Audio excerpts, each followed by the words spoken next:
what is the Biden administration thinking it's going to get out of a negotiation with Iran with a new hardline president? I mean, some guarantee from these regimes that a guarantee from a regime like that they'll never go down the nuclear path.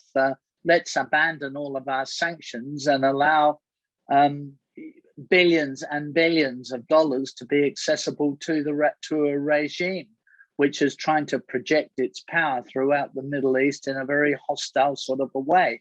Hostile, of course, to Israel, but hostile also to the Sunni Arab states, led in particular by Saudi Arabia, countries which have traditionally been allies of ours and supporters of. They may not share our way of life, but they've certainly been supporters of ours.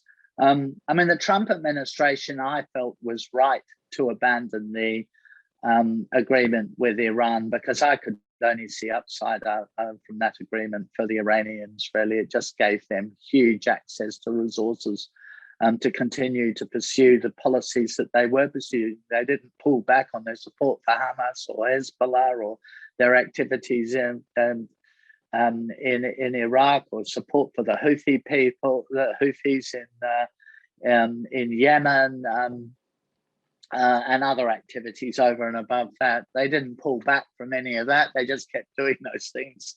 So I'm not sure. I'm not sure what the virtue of all that really was.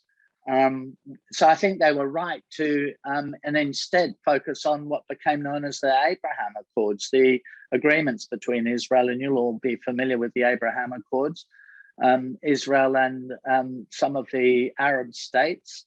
It was a huge change to the political balance of power in the Middle East. Good for those countries like the UAE, but Bahrain and so on, but good for Israel too.